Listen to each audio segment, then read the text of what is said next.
What's up, everybody? It's your boy Pain because everybody shall know pain. And we have the brand new Chinese ninja Kurenai. So let's check her out. First off, for her talent, increased agility and chakra, naturally has 92% speed, 50% damage rate, 75% avoid injury rate. Increase all allies speed by 116%, avoid injury by 35%, and HP by 30%. Increase CC resistance for all allies by 25%.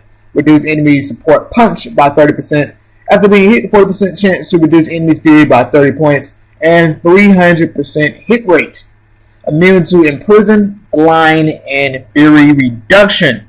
The talent's actually not too bad at all. Take the tankiness with the avoid injury increase in HP. I like that. The crowd control resistance, good. The punch rate, that will be able to negate the main ninja that we all think, the main ninja that that has that punch rate, pain. Be able to at least somewhat neutralize him, not to that high regards, but just a little bit. But even just that, even if you don't have him, that 30% would definitely almost keep your supports from punching. But it's 30%, so it's more so like if my punch rate is at 50%. If my punch rate is at never mind. Okay, it goes by percentage. I was thinking of something different. But next, I like the small chance of reducing enemy's fury, because that will go hand in hand with her skill just a little bit. But I do like that. If it was higher, that'd be way too good. As long as she's able to take the hits. And everybody, you keep hitting her over and over again, your opponent's not going to be able to skill. And then the hit rate, something totally different. That's also pretty good as well. Because I think eventually with that 300% decrease in hit rate, eventually your team is going to dodge. I think so. So that's pretty good. So her talent goes hand in hand. It helps with the PvE aspect. Maybe make your team tankier,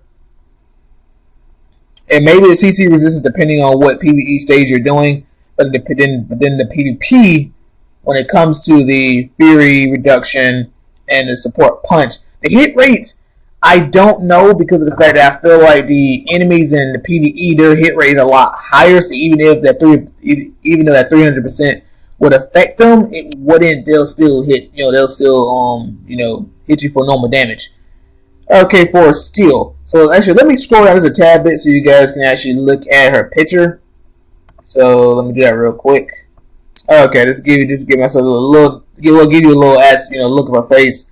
Well, because she's dressed as I want to say she's in a Komodo, but I can also scroll down a little bit. Because we can't see her gropes, but to the skill, attack all enemies with a 280%, attack all enemies with 280% growth rate. That I don't know why it's not included in there. 80% chance to apply collapse or stun, a 90% chance to apply imprison or blind, 100% chance to apply seal status for 2 rounds, and then the following effect activates. First, one of the 2 effects will apply. Reduce enemy damage rate by 60%, or increase all allies' damage rate by 50%. Number 2, reduce all enemies attack by 30%, or increase all allies' attack by 30%.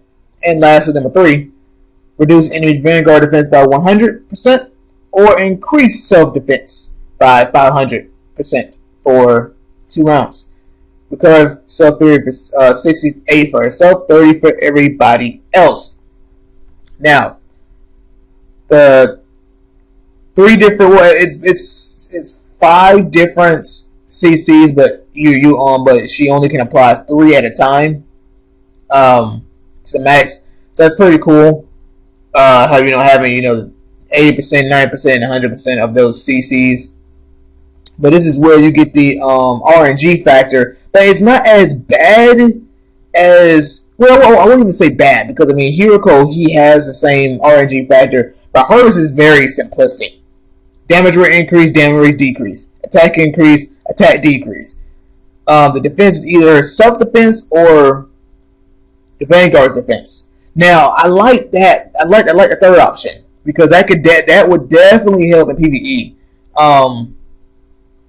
But it's just kind of how often you can kind of get that 500%. That's for 2 rounds, so it's kind of like you're skilling every single round in PvE most of the time, depending on I don't know if there's any ones that reduce your fury like that, but that would definitely come in handy.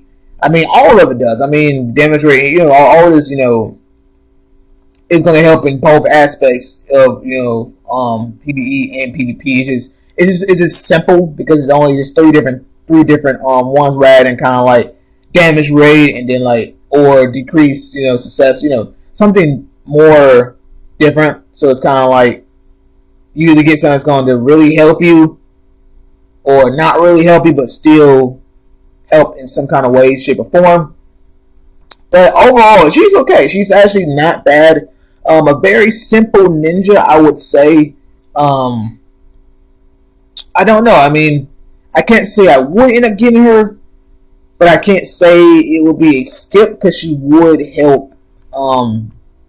She would help me in PvE. I just kind of wish she had. I don't know. It's like something more in her skill because it just seems so simple, but yet I feel like simple but yet good. Because I mean, imagine you get lucky and get an increase on damage rate and an increase on attack. 50% and 30%, that's a lot of damage for 2 rounds. So, hey, that's Kurenai for you. Let's scroll down a little bit so we can look at her growths.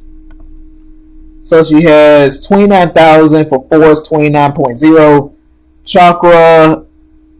No. Yeah, chakra is 39,000, 39.0. Agility, 32,000, 32.0. And then the power, 450,000, 45.0.